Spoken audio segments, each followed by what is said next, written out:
on housing access and justice, parenting support, and lifelong stability. And we work on that in partnership with the community. And our participant-centered approach, I think, is the key in understanding our approach in general to tackling some of the challenges that face the families that we work with and face ourselves, within our community. We're really a part of the community and here for the community. We started our collaborative coaching program back in 2017, so we are 4 years and running. And this program is a mobility mentoring inspired program that focuses on 2 years of stability and economic mobility coaching. We utilize the Bridge to Self-Sufficiency as a core piece of what we do, as well as goal setting to drive movement towards lifelong stability. We have had many families come through this program, and we've grown and changed a lot since those initial days. But this program is running strong and is becoming a key place for families to be able to invest their time and energy in their own thriving, and which really leads to a thriving community. In 2020, which was a very interesting year, we started our housing stability program. Growing Home actually was founded around trying to support families with housing. And for many, many years, what really defined us was providing shelter to unhoused families and helping them to connect with permanent and stable housing.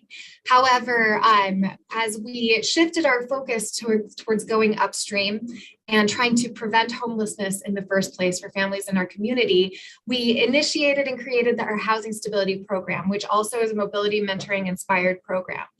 We focus on 3 months of housing stability coaching, as well as financial assistance and wraparound resources, and of course, goal setting. This program is really, really focused and is very similar to our coaching program, except for a little accelerated, 3 months versus 2 years. And our main goal during that time is to really just stabilize a family's housing, a family that's dealing with housing insecurity. And there's a lot of different ways we measure that. But one of the key things that I love about our program is that it really is, it's not revolving around crisis. It doesn't revolve around a family being on the edge of homelessness. We're looking at situations where a family is chronically dealing with barriers that could escalate with time. And we're able to inject our time, our money in at a key time for the family to help provide them with overall stability. And it's a really wonderful, wonderful program. It feels way too short, which is why oftentimes families move from our housing stability program into our collaborative coaching program. You kind of get your teeth into goal setting and want to keep working on it and want to work with a coach. And so these programs are very intertwined in how they work together. We're also able to utilize these programs working together to help escalate our support for a family. As families go through housing stability, many families, most of them, are able to maintain that stable housing. But every once in a while, we do hear from families that have successfully completed the program, but are interested in receiving some more support. Maybe they're still dealing with some barriers that haven't been able to be resolved, and they're not feeling very 100% stable. So in those situations, we are able to offer them another round of housing stability, but we couch it within collaborative coaching. So we ask them to increase their investment as well and to spend 2 years with us. And then we're also providing them that housing stability 3 months at the very beginning of that coaching term. So yeah, that's a little bit about what we do. But a few more thoughts on that. Inside Growing Home's total model, we're supporting with families across the board with a lot of different things that are happening. Very holistic approach, I would say. Yes, we are very concerned with housing, and it is so essential. And people often can stabilize their housing by being able to save money. And so we try to provide opportunities for that. We have a food pantry that is saving families hundreds of dollars every month. Families are able to come twice a month and take as much as 100 pounds of food. And we really focus on providing healthy and culturally relevant staples, fresh fruits and vegetables, milk and eggs and meat, and things that are really universal, like cooking oil and rice and beans. And so we focus on providing a participant-centered food pantry that helps everyone to stabilize over time. It also gives us a wonderful place for us to inject some of our community-led projects. We have a very successful community garden that is several years going that provides us with produce during the summer, as well as other community-led projects in food and access and justice advocacy.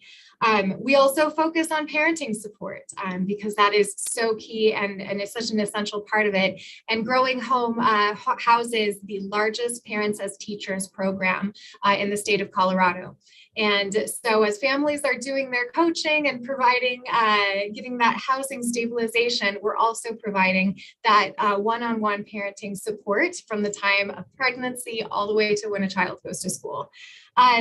And of course, we're really focused on that lifelong stability. That is absolutely where collaborative coaching comes in.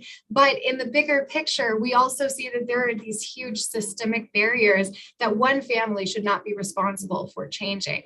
And in that way, we utilize this great effort forward towards stability to create more space for agency for individual and people to become community leaders and to become part of the overall discussion. We have community-led projects, but we also engage in community organizing and advocacy to help support our families with things like expanding Medicaid coverage, as well as lessening the cliff effect when it comes to TANF. So lots to talk about on that, but that's a little bit about what we do and how we support families. Great. Thank you so much, Joy. And lastly, I'd like to ask Joe to talk about his work with the BHA. Yeah, hi, good afternoon. Thanks for having me. I'm really pleased to be here. Again, my name is Joe Bamberg. I work for the Boston Housing Authority. BHA is the largest housing authority in New England. We're fond of pointing out that about 10% of renters, at least families in Boston, are clients of the BHA, either through direct public housing or through mobile vouchers that we administer. My role personally at BHA has been, by and large, focusing on redevelopment activities within our public housing portfolio. We've used and we've been very successful securing funding through a few key grant programs, particularly federal programs over the years. Hope 6 is one, Choice Neighborhoods, which Charmaine mentioned is sort of a newer version, but very similar.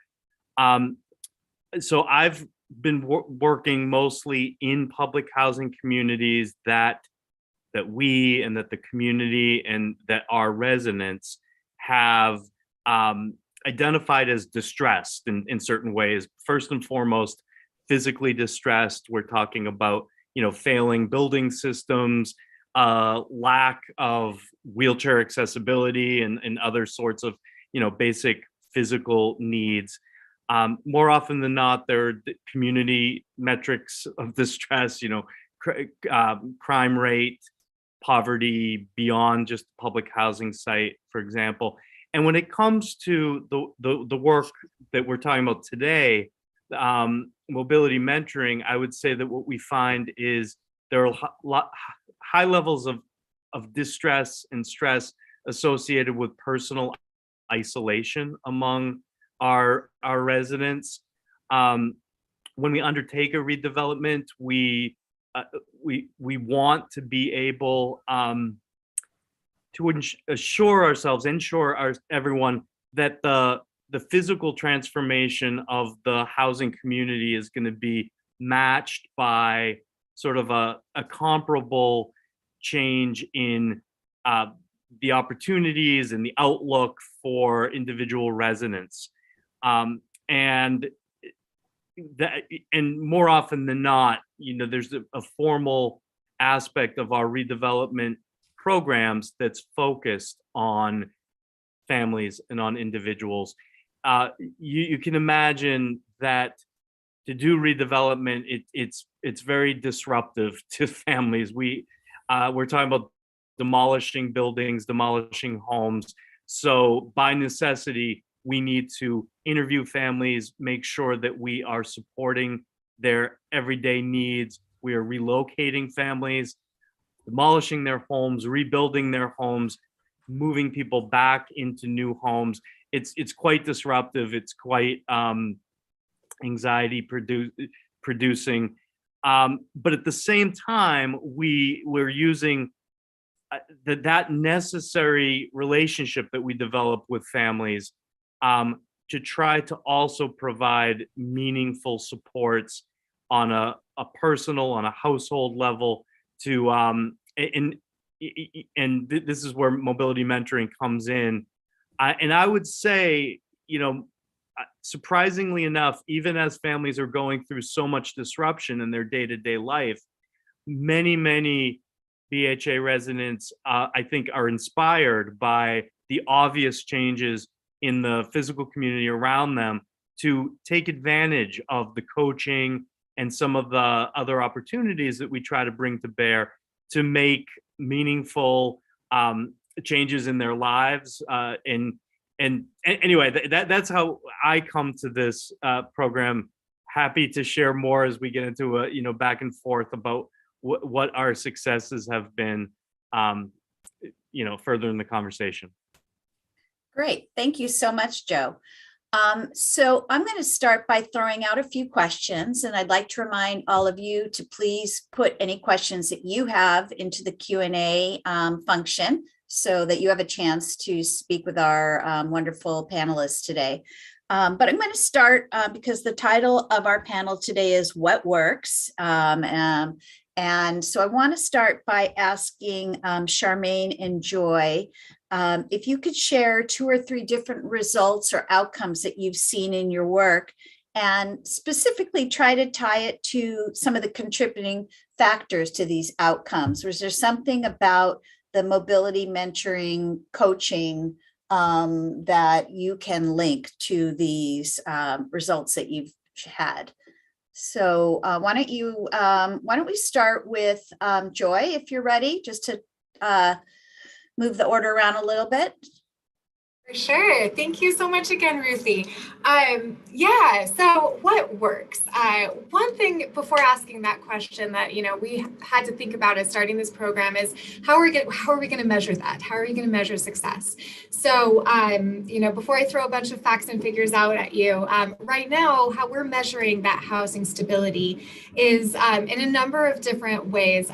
We are using bridge measures before and after, but when we're not seeing huge movement in 3 months in that housing pillar. So we have to measure it in slightly different ways. Also, we don't have a huge number of families in our community that are even eligible for housing assistance or subsidized housing. And so often our assistance is kind of existing outside of that. So we measure housing burden. That's one of the biggest measures we have for success in this. And we have a very hot housing market here. And we often see, typically in our community, housing burdens well exceeding 50%. I've worked with families that have 80% housing burden, and that's not uncommon. So we want to find a way to ease that housing burden over time. Oftentimes that includes increasing income. It does include also trying to find more affordable housing, or coming up with more, ways outside of the box to be able to have an impact on that.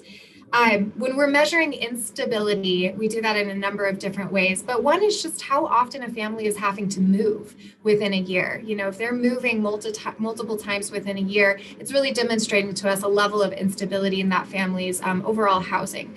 That's something that we can have an effect on. We also measure how many times someone is late on their rent from the beginning to the end. When you're late on your rent, there's often lots of reasons why, and very individual to that moment, but sometimes there's underlying barriers that can be addressed to help you be more consistent. It also saves people a lot of time and money. When you're late on your rent, there are late fees that just make that even higher, as well as as well as legal fees if you are trying to avoid eviction, and that can become a barrier in and of itself. So that being said, what I'm really excited to share is that we're seeing about 94% of our families maintaining their stable housing, not having moved 6 months after the program has ended. And some of these families are continuing to get services at Growing Home. Some of them go into our collaborative coaching program, but the grand majority of families, they're being able to make it on their own after having had some support and some coaching together. What this next figure is the one that is most impactful to me. I don't know if anybody else has been late on their rent, but it's not a good feeling. And so coming into the program, we have about 47% of our families reporting that they're not late on the rent. So that's more than 50% of families reporting at intake that they are late on their rent often. And we have seen that that stability increase to 84% of families paying their rent on time. And that again is 6 months after the program. So what are some of the factors that contribute to that? Well, the program structure itself, and the program is structured with support in a lot of different ways, but one being financial support. We absolutely recognize that you have to invest money if you want to have stability. And we do that by investing money directly into rental assistance. And it's not to just stave off homelessness. We also continue to support throughout the duration of the program in fairly sizable incentives for goal setting, with the intention that those incentives go into rent as well, and families are able to save money over time. And I think that is a huge piece of success. When we started using the bridge, we started asking ourselves from the very beginning, what is it that our families have in common? And as we, built together this data pool to be able to ask that question, one of the major things that all of our families seem to have in common is no savings. And that shouldn't be a huge surprise. It wasn't one people group or one language group. It wasn't one educational background or even income level. It was savings. And that just speaks a lot to some of those systemic barriers that we're experiencing here in Colorado as the cost of living increases beyond the living wage. So that being said, we are injecting money directly in to provide some stability. And we find that that investment pays off in dividends across all the stability for this family for, the months and years to come. We also invest time in our own staffing time. That's a huge piece of all of this. 3 months of staffing time is no small amount. And at the same time, we don't want to just write a check and say, take some money and be blessed, right? We want to invest our time with them and in our coaching itself, and helping families to reflect and identify what the barriers are for their individual family to stability, and then really targetedly working to move those barriers forward to, bring down what needs to be brought down and help to mitigate things like, well, what does it take to get a second income in the household? Is it a second job for one caregiver? Is it a second adult working in the household? Does that mean you need childcare? Does that mean you need transportation? What are all of the smaller sub goals that we can focus on to really, provide overall stability over time? So that's a couple of factors. I'll go ahead and leave it at that. Yeah, thank you so much, Joy. And so let me turn it over to Charmaine. If you could talk about a few results that you've seen and try to tie it directly to the mobility mentoring coaching model, if you would. So I was really reflecting on all the programs I participated in, given sort of the different programming, and they all focus on economic mobility, but I've been fortunate enough to at least apply it to different sectors, different cities, different partners, different sort of demographics. And the findings from Choice were still really preliminary, so we're still digging a little bit of that, but I do have some at least mass sleep data that I can share that I think plays a really good theme in all of the projects I participated in. What I want to start off by saying is that I think investing in the relationship is a key element in program and participant success. So what I've seen as a theme, but also personally experienced myself, is that participants who engage more, and more than that, right? The more that they feel respected in the mobility mentoring relationship and process itself, the higher their growth in all the areas of their bridging. So when Joy was talking about how do you measure success, we look at bridge growth in all areas. And when we talk about economic mobility, we look at income increase, we look at debt reduction, we look at savings, because that is true. Most people come in with no savings or very little savings at all. And so what I can at least share with you in Choice is that participants with the highest engagement were significantly more likely to have an increase in their bridge score, and also were higher in all goal metrics. So writing goals, achieving goals, setting longer term goals. Same thing with LEAP. We saw that the more engagement, the higher the growth in income, debt reduction, savings, and more completion of education. And I'll give a even more fine-tuned number here. For our LEAP participants, you can participate but not graduate. You know, some people might participate in the program, they might leave for different reasons. It's all very individual. But what we saw was that for those who participate but didn't graduate, they did increase their income, an average of 9,236. So even doses of mobility mentoring works, right? But those who graduated, saw us to the end, they increased their income by $14,292 a year. Okay, now you might be telling me that makes a lot of sense. If a participant engages with you longer, they're going to have the benefit of your support and probably grow a little bit more. But what I think my belief is that I don't want to really underscore the importance of fostering and investing in the mentor-participant relationship, because I believe, and I've seen it, that if a relationship is built upon a positive relationship, the outcomes itself will also be delivered. So how do you do this?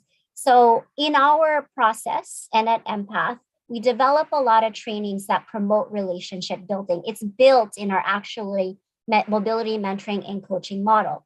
We do a lot of trauma-informed training. We talk about unconditional positive regard continuously. We talk about and think about scarcity in the context of the community. We build it in supervision. So I really talk about partnership, try to think about building empathy for the participant. So it's really all built in the model of the work. When we hire, we look for team members who have the passion to really do this work, but also the interpersonal skills that can deliver this work well. It also requires investing time to figure out what hurdles might be getting in the way of that relationship building, because it could simply just be procedural things, communication barriers, where are you located? Are you able to be seen by your participants? Can they easily access you, right? So I want to also talk about the bridge tool, because we're talking about investing in relationships. Why I think the bridge tool is so important is because it is very conversationally led, and it's very participant led. And it's so flexible in the way that you utilize it that it feels very authentic and human. So that's why I think the bridge is really wonderful as a tool, because when you have that relationship and the ability to connect with your participants, it makes the process easier in an already very difficult, sometimes interaction and challenging interaction with the participants that we see. So I want to just end by really saying how a participant feels in the coaching model, how you deliver it is really fundamental. And we do a lot of participant feedback opportunities. And I'll end with a quote, because I think this person really sums it up well. This person says, "I wish everyone could experience this program. I feel that this group of program mentors has been so encouraging, so non-judgmental, so interested in all of us and our success. It's very great to be treated with dignity and respect, and knowing that your mentor is truly on your side." So I think as much as your coaching can really infuse, relationship building, I think, your outcomes will surely, I think come to fruition. Thank you, Charmaine. Some interesting overlap with the themes that Joy talked about in terms of investing in the relationship, the time that it takes. And so that leads me over to you, Joe. You are running the largest, public housing development or the BHA in New England, and you're in the business of providing apartments to people who need apartments. What leads the BHA to be getting into this kind of really touchy-feely relationship developing, coaching? Is that really part of your mission? Why has BHA decided to invest in this way? And you've had multiple programs that are coaching tenants in this kind of way. So can you tell us a little bit more about that? Yeah, sure. It's true. Our main focus is housing, and I think we do that well at times. We have challenges at times. So, yeah, why are we branching out into mobility mentoring? But I think more importantly, the bigger mission at the BHA isn't simply to provide housing. Of course, that's what we do, but we're providing housing in order to provide stability to families. The hope and intention is that our housing communities will be really, it sounds hokey, but really that they'll be sort of a platform for opportunity, for all of our residents, but certainly for the younger generation, children and teens and young people who are growing up in public housing. So it's not enough for us to just be looking at housing and keeping the lights on and things like that. I also want to say, public housing is, there's no the way to deny it. It's a very bureaucratic system. People have to divulge their earnings. They have to be income certified. There are lots of rules around, that people can't run afoul of. That creates some tensions, I think I would say, between our property management functions and then the resident service functions that we'd like to also be supporting at any given time. That's why it's important to us to have a group like Empath who can come in, who are working with BHA, working alongside of us, but they aren't necessarily identified with the landlord. I also want to say too that public housing, at least in Boston, but I think this is true everywhere, we are structured to serve really the most needy housing applicants. We have priorities and preferences in our waiting list that favor individuals or families who are homeless or at risk of homeless or victims of domestic violence, certain, really emergency situations. And so it's important for us to just be aware that especially when someone comes to the BHA, moves into an apartment for the first time, they often have some very basic, almost emergency needs that need to be addressed. And for me personally, I've been surprised to see how some of those emergency needs have a way of remaining over time. I've known residents who have lived in BHA for many years, and yet I come to find out that they don't have furniture in their apartment or something like that. So we need to figure out a way always to serve individuals' really basic emergency needs, but not just rest at that. We need to also figure out how to look more long-term, again, especially when it comes to young people who are growing up in public housing. And so I think that the work that the mobility mentors do is really focused on the long term. It's a really valuable dimension to the services we provide, to know that we've got to have the emergency basic needs covered, but then this gives us space through the types of relationships that Charmaine discussed, space to really counsel individuals about, okay, your housing is settled, hopefully stable. What else should you be doing? And those pillars of the bridge, are really quite compelling in that regard. Anyway, I'll stop there, but that's why we're interested in this at the Housing Authority. And I have to say that that's why we just enjoy and get so much out of partnering with you. That's, it's our hope that all housing authorities around the country would take that view and that wider look at what individuals need. So thank you so much for your leadership, Joe, and for the leadership of the Housing Authority. And you talked about the bridge and the model. I just want to mention there was a question that came up. Someone was seeking some more information about, what is mobility mentoring? What is the coaching model? So before we conclude, my colleague Reshima will share a little bit of information about where people can find out more.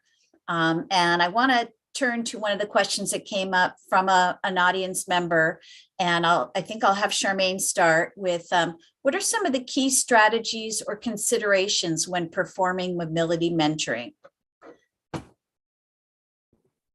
I think it would really depend on the perspective you're taking. So if you're sort of trying it new for the first time, and you're thinking about your team in terms of performing it and conducting it, I would say really taking some time to do training and support around it, because it does take time to switch into that perspective sometimes, especially if you're coming from the traditional sort of case management perspective into more coaching and co-partnering and bridging. So I think if you're thinking about you're new to this and how do I support my staff in integrating this work and applying it, training, support, feedback, and time. Just know it does take time, which is why I think the exchange is great to have as a partner because they'll help with that transition. But if you're thinking more about like, now I implement it with participants, how do I actually do it in work? I would say practice also, doing it with colleagues, doing it for yourself. I sometimes when I started, I would do it in front of the mirror, just like to get the language down to make it feel authentic to you is really important. And like I said, if you deliver it in a way that is real to you, I think participants really can drive with that. You know what I mean? So if you can do it in a way that's not so assessments-like, and that's why the bridge is built the way it is, a conversation, I promise you'll get a lot of information. But really just be patient with it. And we're here to support that process if you need it. But I think that is, if you're really thinking you're just in the beginning stages, I'd say practice and time and seek support if you can. But if you'd like to get a little bit more clear about that question, please feel free. I'm happy to answer it a little bit differently too. Great. And Joy, is there anything you wanted to add to that? Yeah, sure. So one of the things that I think has been really essential for us being successful is that we came into the work with a fair understanding that we were going to have to do a lot of building and creating to make a program that was mobility mentoring inspired, but that would thrive in our community. And I love that Empath's model is not a tailor-made, it is a larger umbrella of philosophy for doing things. And what's really made us successful is taking the time to understand our community and their strengths and their needs, and tailoring a program specifically to our community that really still sits well within the realm of mobility mentoring, but is really truly growing home. It's very truly North Denver Metro, our community. Some of the things that we do is we put funds into making sure that we have coaches that are bilingual. That's essential. We are all bilingual here in our department. And beyond that, we're always providing that coaching in the language, in the heart language of that family. In addition to that, it's really important for us to value lived experience. I think we here at Growing Home do value the lived experience of individuals that have experienced economic mobility or are in that process, because it is not super cut and dry. It's somewhere somewhat traumatic, which would be surprising to someone that maybe has come into a level of privilege and hasn't had to move through from instability to economic mobility. So that being said, I say take your time to do your homework about your community. And by doing that, you're making avenues to ask the community and talk with the community about what are their strengths. One of the things I really value about our community is we have an incredible amount of networks and resilience. And we come to find that that little pillar, sub-pillar on the bridge around networks is really indicative of success with goal setting and success with stability. And we have a wonderful community that have very strong networks, something that we can invite others to come and get to know and to partake in as well. So there's a few thoughts. Thank you so much, Joy. And we have a question here from Brian. He says, are there families that have not recovered from job loss or continue to face underemployment due to the pandemic? Does this put their housing benefits at risk? And what can mobility mentoring do to address this? Is that something, is there someone who wants to take a stab at that one? So kind of the particular challenges of the pandemic, how that's impacting housing stability, and with the added layer of challenges of what's been going on for the last couple of years, how can mobility mentoring in particular help with that? Joy, did you want to start? Yeah. Okay, I can jump in, and because mine's fairly succinct. What we've really experienced along with our families is a very strange ebb and flow of resources. And so it's not as much like things sunk to the bottom and haven't climbed back up yet. It's that there are stimuluses and then things are going well and then they're not going well. There are moratoriums on eviction and things start to get better and then those moratoriums go away. We have the annual, tax season, which is big for many of our families, a fantastic boon. And that impacts things as much as anything. And so one thing that we have learned to do as a program is essentially cope with a little bit of uncertainty and be ready to respond to the community with the way they need. We've also taken our time to see the changing cost of housing stability for us. Rents are going up, and in addition to rents going up, families and what they need to stabilize has changed over that time. So we are keeping track of that information. We are always squirreling away at data. And from that, we're able to then turn to our partners and say, hey, this is the funds that we actually need in a direct assistance to support families and their stability. Great. Thank you so much. Charmaine, is there anything you wanted to add about that? Yeah, and actually, Joy, thank you for that ebb and flow perspective, because I agree. So at least for what I saw in Choice when we were sort of helping participants through COVID, I agree, like at the very beginning of the pandemic, job loss was really high. That was very scary. There's a lot of uncertainties and stress. And then as things opened up, at least in Boston, we saw families slowly kind of come back. I wouldn't say it was like ridiculously high, but we did see people still interested in going back to work, trying to increase their hours. We saw at least possibilities, like participants were slowly coming back to the realization it's okay to start thinking about going back to work. I'm not sure if we're really at where we're hoping. It's probably not still at the place when we first started the pandemic. But what we can say is we're never shy about sharing information. So to like what Joy's saying, we were talking about moratoriums, we were talking about tax refunds, all of the sort of financial supports out there. We would have conversations in mobility mentoring about these are the things that are open to all of you. If you need help, please reach out to us. But we would then also talk to them about, where are you right now in this moment? Where can we create places of stability? Where do you see yourself 3 months from now? Do you think you'll still be at that same place?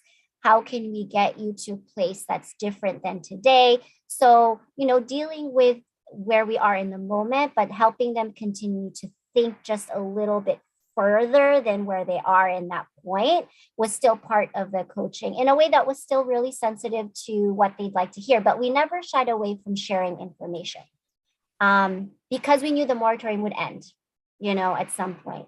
So we didn't want to keep that from them. And we think that they're adults enough to handle that information. And we would be there to support them through that thought process. So part of our mentoring is to always offer them the sort of the information and then see how they take it and receive it. And then we would, deliver the coaching in a way that fits that situation with them. I also think the pandemic created opportunities for them to think about other opportunities of learning and education. So what was really awesome about COVID was my team did a lot of Tech Goes Home trainings during that time. And let me tell you, we were able to get a lot of people trained even in the most basic skills of technology. And I think even doing that opened up a lot of opportunity for participants to think about what is possible. And even now in this job market, I think people are hiring. And so we tell them, this is a prime time. If you're thinking about going back to work, it's a good time to really get yourself out there, get ready. How can we help you? What resources can we connect you with to really leverage this opportunity that's different right now? I'd also say for teams right now, as mentors and my team, we were doing a lot of learning too, to think about how we can coach differently in this sort of new lay of the land. So it is also it's also up to us as mentors to make sure that we're, upping our own skills and our knowledge and information to deliver the work well. Great, thank you. So we have quite a few questions that have come in. We're just going to do a very lightning speed round of one last question. And Joe, I know I've asked you to put something in the chat, but I'm wondering if you could start first. What advice would you share with other organizations or other local housing authorities that might want to implement something similar in their program? So 1 or 2 sentences, Joe. And then I'm going to pass that on to Charmaine and then Joy. Yeah, sure. I think it's important for housing authorities to make sure that we are addressing, again, those basic needs that I talked about earlier that many public housing residents have, and really recognize that the mobility mentors are focused more long-term, and they work much more almost intimately with residents, but you have to have both covered. And I think that that would be my advice, to make sure that you're not doing one or the other, you're doing them both. Thank you. So Charmaine. I think that if you're an organization thinking of delivering mobility mentoring services, I would say really think about the goals that you want to achieve, really hone in on that. And also to Joy's point, like learning the demographics, understanding those 2 things will help you really set the tone in how to craft the mobility mentoring that's very participant centered, but also allow you to really make sure that you set the boundaries for yourself and for your team that's necessary to carry out the work. Great, thank you. Joy. Sure. So I'm beating a dead horse here, but get to know your community. So, and in particular, really come to understand what are the strengths in your community, create and foster conduits of relationship ahead of time, feedback loops, start talking with the community. And I think beyond that, also be prepared to really support your mentors. They are doing really hard work, and I think it is amazing to find ways to support them with their own mental health as it is in their job approach. They have to deal with a lot of heavy lifts, and helping them to lift that through that supportive services for your staff is essential. Great. So thank you so much to Joy, Joe, Charmaine for sharing your wisdom. Joy, while we're wrapping up, there's a question in the chat that you can quickly answer, and I'm going to turn it over to my colleague Reshima to close us out.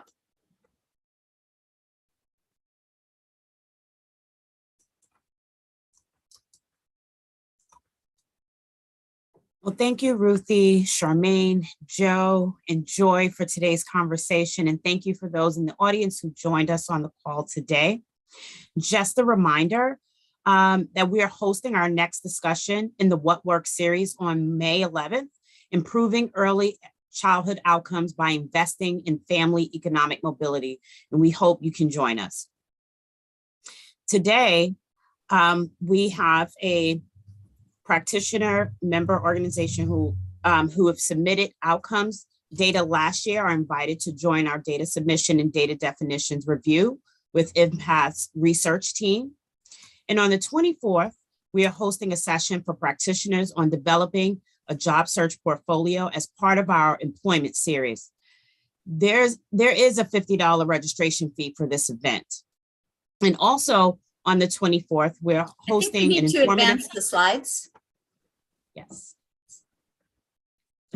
We're also hosting an informative workshop to discover what works in goal setting for Spanish speaking participants. Please note that this webinar will be facilitated in Spanish. And lastly, on March 30th, the DEI work group will be coming together with a focused discussion on power and privilege and coaching. We hope you can join us for some of these events, and you can register all through our online member portal at portal.empathways.org, or if you don't already have an account, you can select the Ask to Join button at the top of the page, and we'll get you all set up. Thank you and have a great afternoon.